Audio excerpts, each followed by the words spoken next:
Contra a ciência. Mau tempo. Contra o assustador poder das tempestades e vendavais, nossos esforços de proteção parecem insignificantes. Golpes poderosos dos céus fustigam cidades e vilas. Destruição e morte arruinam em questão de minutos. Apenas na última década, 700 mil pessoas perderam a vida em acidentes graves causados pelo tempo. E as pressões da crescente população mundial tornam urgente a necessidade de uma solução.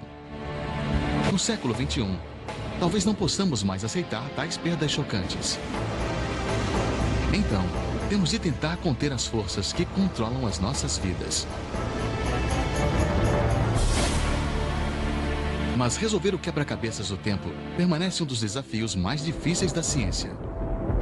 Milhões e milhões de variáveis interagem em escala global, à medida que a energia solar faz água e ar circularem em volta do planeta.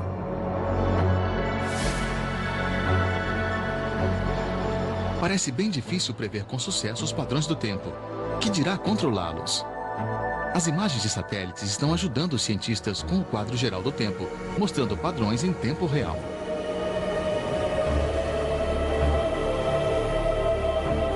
Mas os detetives do tempo precisam descobrir padrões repetidos durante períodos muito longos.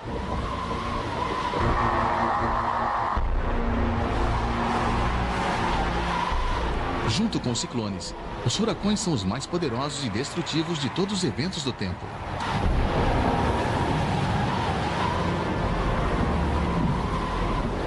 Eles se formam sobre o oceano quente quando dois ventos de direções opostas se encontram. Quando se elevam em espiral, eles sugam a umidade do ar oceânico, gerando ventos com velocidades imensas e assustadoras.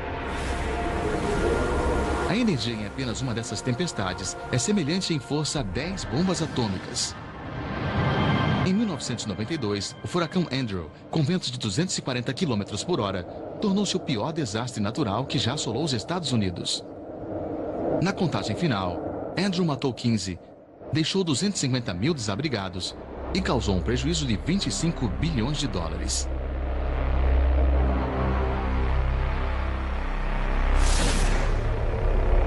O Dr. William Gray, da Universidade do Estado do Colorado, está procurando padrões na trilha dos furacões há mais de 40 anos. O interesse principal do Dr. Gray é a atividade do furacão na Bacia Atlântica, mas para entender o que está acontecendo, ele precisa de uma perspectiva global. Achamos que o globo atua como uma unidade e o que afeta a Bacia Atlântica de modo muito ativo ou não num ano é um padrão global total. Achamos que as previsões da Ásia são muito importantes. Achamos que as temperaturas da superfície do mar no Atlântico e os padrões de pressão aqui nas chuvas da África Ocidental, os ventos de nível superior da Bacia do Caribe e a pressão de superfície do El Niño aqui, e se há água quente, anormalmente quente nesta área aqui. Usando uma complexa fórmula matemática para ligar todos os fatos do tempo, ele pode prever furacões com uma precisão admirável de 70%. Com base nessa fórmula e em registros históricos do clima, agora ele está emitindo uma advertência extra. Ele acredita que os Estados Unidos estão em grande perigo. No meio do século, os furacões devastaram repetidamente comunidades costeiras da Flórida e os estados costeiros do sul. Depois pareceu diminuir. Gray acredita que um ciclo de 23 anos está prestes a se repetir. Estamos entrando numa nova era. É provável que danos causados por furacão nos Estados Unidos, junto à costa sudeste, como nunca vimos antes, desde o último período ativo no fim dos anos 60, por causa do tremendo aumento de pessoas e propriedades junto à costa sudeste.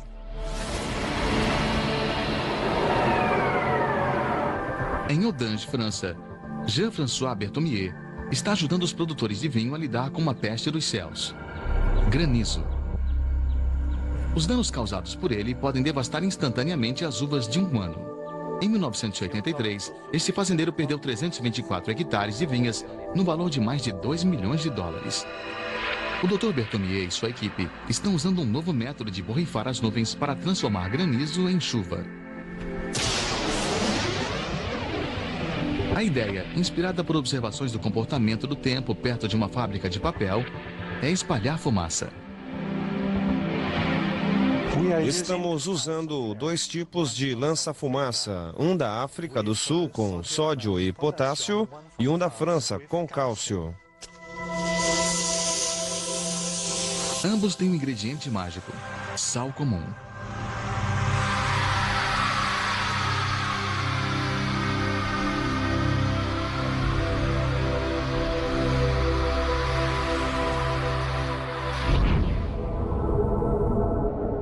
Uma grande frente aparece do sul e está parecendo perigosa.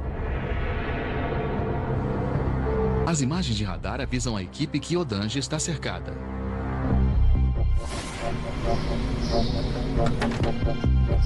Os lança-fumaças são transportados em engradados especialmente desenhados e amarrados juntos para a detonação.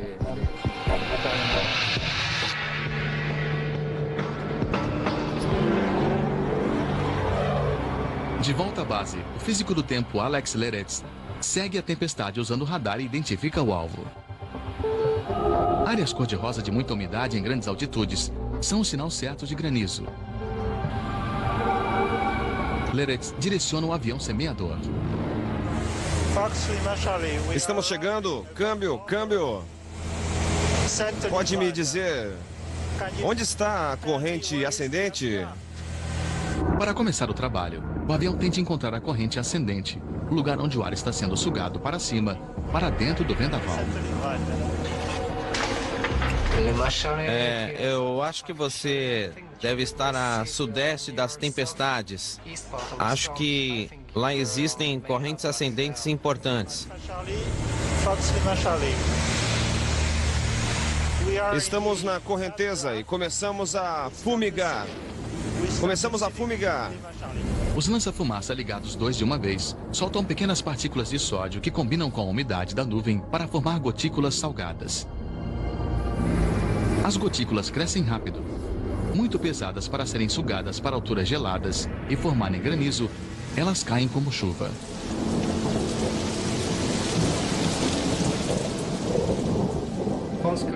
Em minutos, Alex pode ver os resultados. As áreas rosadas de umidade desaparecem. A tempestade é desarmada. Este é o 3º ano de experiência e estamos muito contentes com os resultados.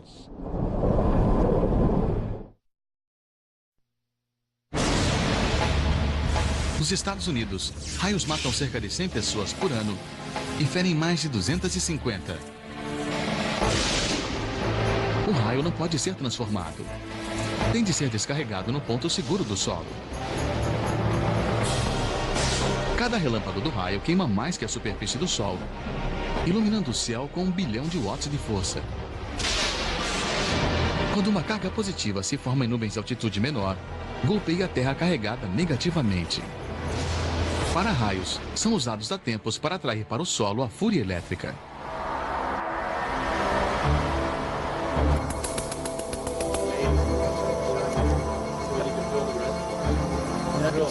Mas o Dr. Jean-Claude Diels, da Universidade do Novo México, está trabalhando num para-raios que possa atingir o interior da própria nuvem e arrastar o raio para baixo. A ideia é que pulsos de laser de alta energia criem um caminho de elétrons através do ar que o raio siga um local de aterragem segura. Dr. Diels pretende construir um laser grande o bastante para atingir as nuvens e depois observar os efeitos. Seria realmente legal se pudéssemos dissolver totalmente um cúmulo nimbo e, por exemplo, ver o que acontece ao tempo depois da combinação das nuvens de tempestade. Toda a energia elétrica armazenada nestas nuvens deve ter alguma influência no equilíbrio da própria nuvem. No mundo todo, cerca de 40 mil tempestades criam 8 milhões de raios todos os dias.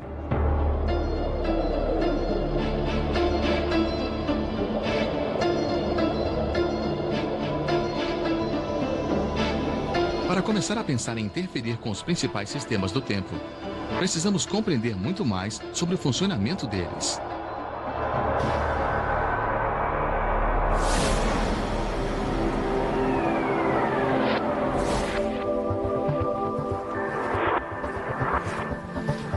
Nas florestas de Rhode Island, tão distante quanto possível de linhas de força e transmissores de rádio, o Dr. Earl Williams observa os relâmpagos mundo afora.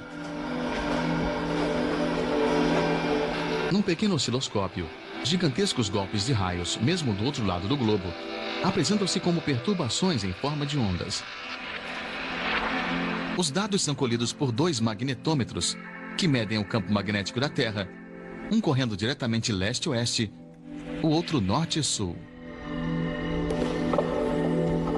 O campo elétrico da atmosfera é medido por um medidor sensível, num mastro 12 metros acima da superfície da Terra.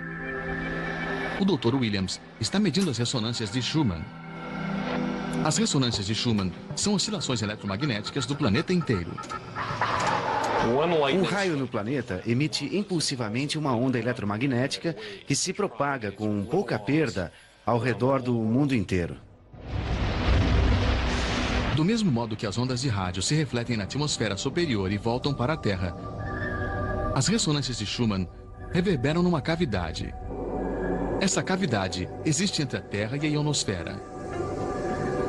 A ionosfera forma uma barreira exterior feita de partículas energizadas, separadas pela radiação do Sol. Essa barreira faz as ondas eletromagnéticas produzidas pelo raio irradiarem através da cavidade. Os relâmpagos na cavidade de Schumann são como um sino tocando. Um raio faz soar toda a cavidade da ionosfera da Terra. Um raio pode fazer outro irromper. Mas a energia elétrica é ainda mais fundamental ao planeta e seus ciclos. O globo é um circuito elétrico gigante. A ionosfera tem uma carga positiva, a Terra negativa. A diferença entre as duas é de cerca de 250 mil volts. Se você colocasse um fio até a ionosfera, todo o planeta sofreria um curto-circuito. Se isso fosse possível, provavelmente você alteraria o tempo, apesar de ninguém saber como seria essa mudança.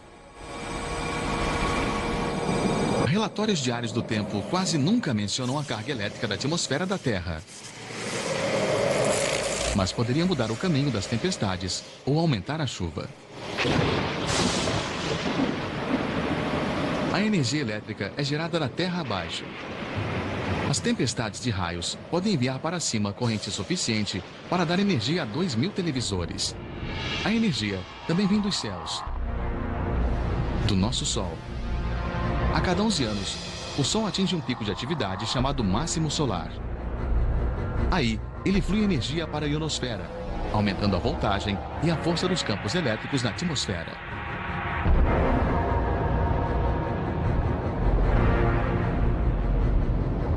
Com o tempo, os efeitos acumulados no clima da Terra podem ser dramáticos, de acordo com o físico de atmosfera, Brian Tinsley. Vemos efeitos como as mudanças das rotas de tempestades no Atlântico Norte, de 3 ou 4 graus de latitude. Portanto, isso é bastante para causar um efeito significativo no clima dos países europeus, na escala do tempo de uma estação.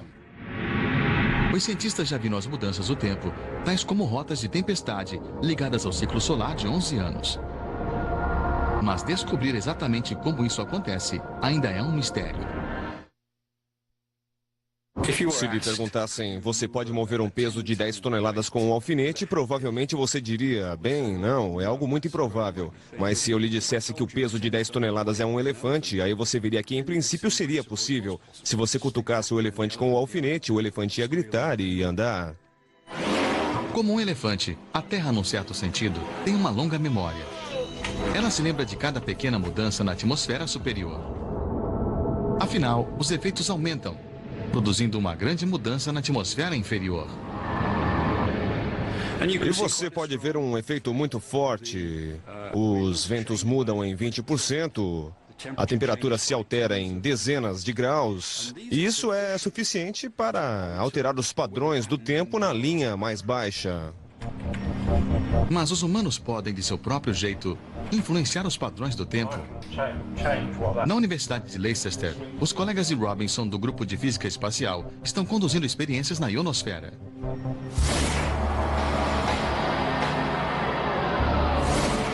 Em Tromsø, Noruega, Um poderoso conjunto de antenas transmite energia de micro-ondas direto acima, a centenas de quilômetros. O físico Mike Ritwell é o encarregado. As ondas de rádio vêm dos transmissores ao longo desses canos de alumínio aqui e sobem pelas torres até as antenas. E dali elas são irradiadas para a ionosfera a cerca de 200 quilômetros de altitude. Temos 36 desses mastros, todos conectados para transformar um grande conjunto numa grande antena. E a razão de precisarmos de uma antena tão grande é formar um estreito feixe de energia de rádio que vá até a ionosfera. Ao mandar energia para pequenas áreas da ionosfera, o aquecedor pode produzir o mesmo efeito que o Sol. Criar moléculas atmosféricas para criar características tipicamente associadas com eventos naturais, como a aurora. Tentamos colocar o calor no aquecedor. É por isso que é chamado de aquecedor. E fazer isso de modo controlado. Porque na natureza, como você sabe, não temos controle desses eventos. Nós aceitamos o que a natureza nos dá. Mas, sendo físicos, nós gostamos de controlar experiências assim. Gostaríamos de criar, talvez, uma pequena aurora, uma aurora em escala média e depois uma bem grande. E, desse modo, podemos realmente estudar o que está acontecendo de maneira apropriada e oportuna. Criar uma aurora artificial é uma conquista significativa. Mas isso significa que podemos controlar os padrões do tempo? Não é muito provável. Aquecimento solar, Mike Ritwell. É preciso igualar a quantidade de energia que o Sol está colocando na atmosfera superior. Assim, é preciso aumentar basicamente a quantidade de força por um fator de cerca de 10 a 12. Isso é 1 milhão de vezes. Isso levaria mais energia do que podemos produzir no momento e seria preciso usar toda a energia de todas as estações de força da Terra, apenas para passar essa RF, essa energia de radiofrequência para a atmosfera superior, para termos a chance de conseguir algum efeito. E seria preciso fazer isso durante 10 anos.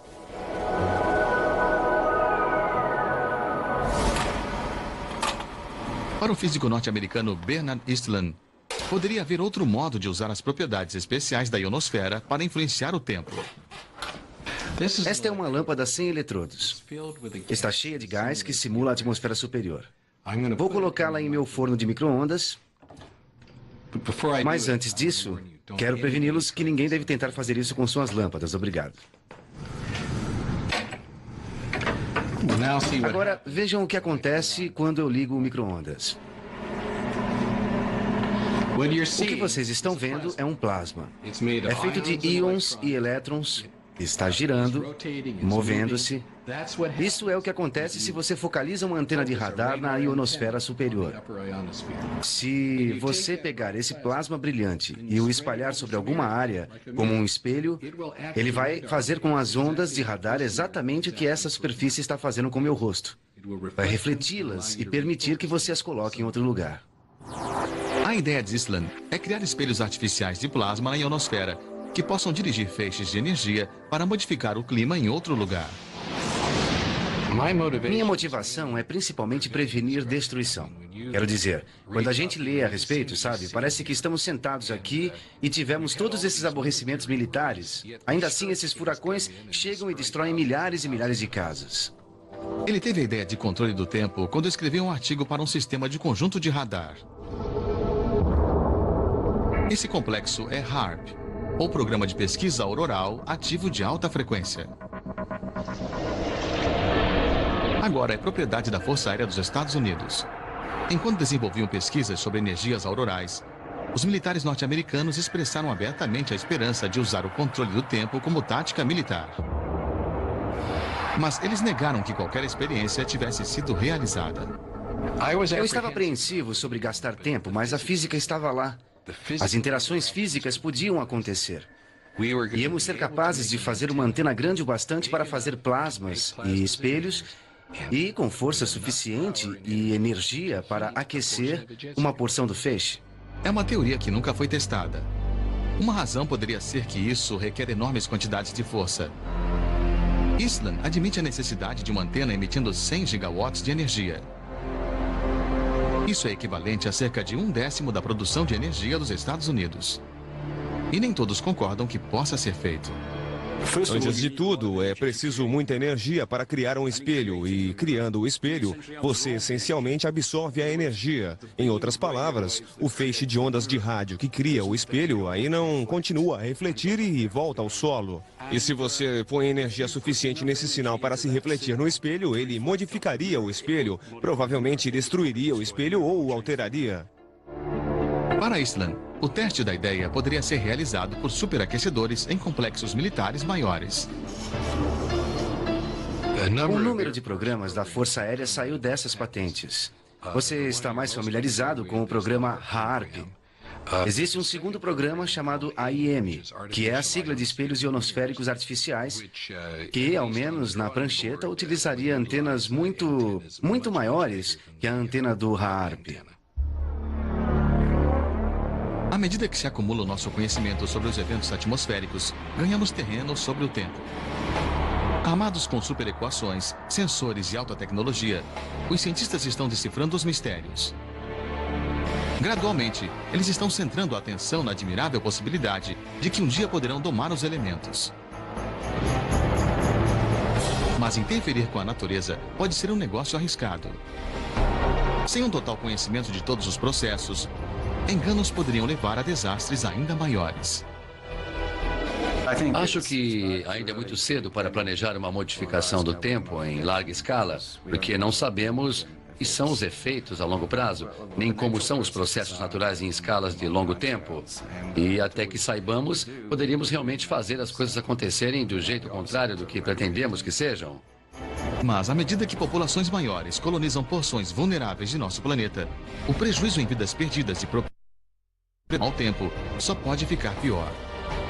No final, a tentação de influenciar os padrões do tempo a nosso favor pode ser grande demais. Algum dia, no futuro, alguém pode decidir correr o risco.